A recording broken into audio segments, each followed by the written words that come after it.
You have to connect with others in order to be a leader. I've heard that many times, and well, it's so true. Connection is a critical part of leadership because you can't lead if no one will follow you. With that in mind, I want to share really the following 5 steps for connecting with anyone. And it can be someone new, someone familiar, or someone you're attempting to reconnect with after some time. No matter who the other person is, if you'll follow these 5 steps, you'll be certain to create a genuine connection with them. But first, I want to let you know I have a free ebook called Connect for Change at the bottom of this video. And if you're interested in knowing really about how to connect as a leader to those you are leading, just comment below, "I want to know," and I'll send you a link on how to book a free consultation call, really to walk you through creating a roadmap on really how to connect better with those that you're leading. So just comment below, "I want to know," and we'll send you a link to set up an appointment. Now, I want to let you know we vet a lot of those applications just to make sure that we make the most of our time together. Okay, here they are, the 5 steps to create a genuine connection. And the first step is this: set aside your agenda. If you want to connect with other people, you must make their agenda your priority in that particular moment.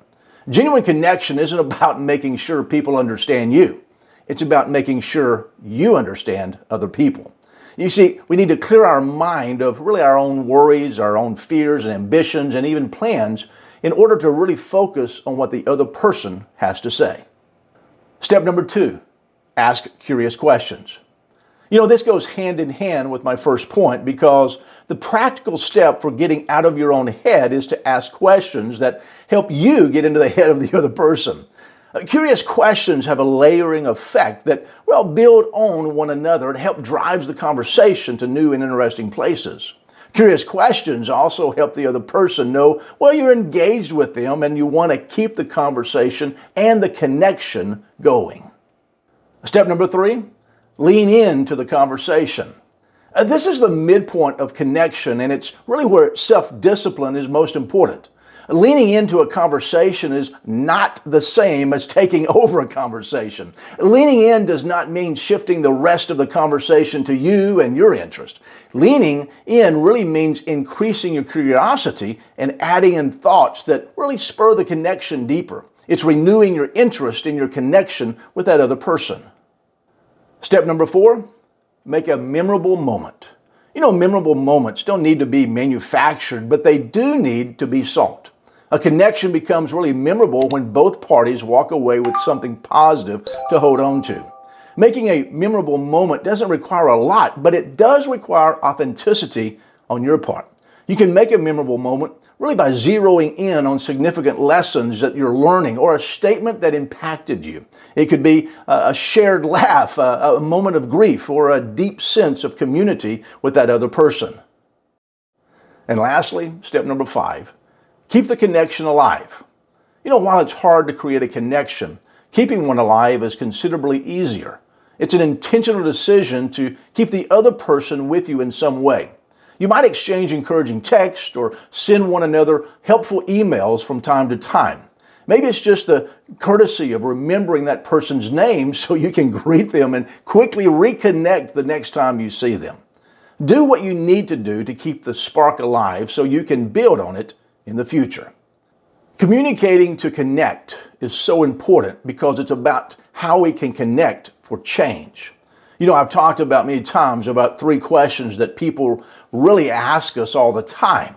And those 3 questions are really something that is not verbally spoken, but those 3 questions are in the back of people's minds that they're asking all of us all the time. And those 3 questions I've talked about in my next video, but I want to share them again with you right now because I think those 3 questions are really those pivotal points that when we put them in front of us, knowing that this is the questions that people ask of us, it makes a connecting or a connection much easier. And those 3 questions are this. First off, many people are asking of you and asking of me, hey, Scott, can you help me? Is there something you have for me? Is there something that you can offer to me to help me to transform my life, help me in my business, help me to be a better person? And that is a key question to really always have in the back of our mind, to know that that's what people are really wanting from us, is how we can help them. The second one is, Do you care about me? So many people today go through life wondering, hey, do they really care about me? Does my boss care about me? My manager, my supervisor, even as customers are asking of us, hey, do you care about me? One of the things that we can do as leaders, and again, leading people and influencing them in a positive way, is let them know we do care about them. Because why? We want to listen to them. We want to understand them. We want to see things from their perspective. And it's so important that we answer that question, not with our words, but with our action and our mannerisms. And just, as I said before, leaning in, getting to know them to create a connection. That's how they know we do care about them. And then really the third question that we can answer is really the basis and foundation of every relationship. And that question that many people are asking is, can I trust you?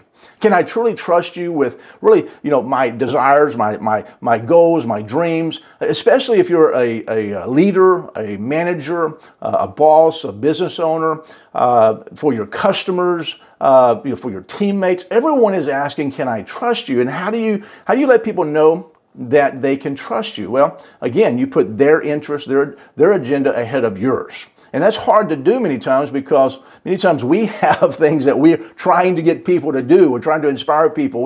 We need this from them. But I want to say this. If we will have a for you attitude, I'm for you, I care about you, I can help you. And if our actions and the things that we say helps them understand that we do care about them, that we do have their best interest at heart, then that does build trust. We're able to put trust into their trust accounts and be able to build that trust account with us as leaders so that when we're leading them in a particular way, we can take them by the hand and they will trust us even more because we've proven ourselves trustworthy. So don't forget to go below this video and get my ebook, Connect for Change, and leave a comment. I want to know more.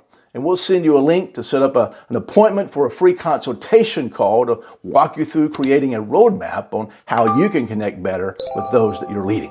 Hey, check out my next video for more information and more insights on how you can connect. Until next time, keep moving forward.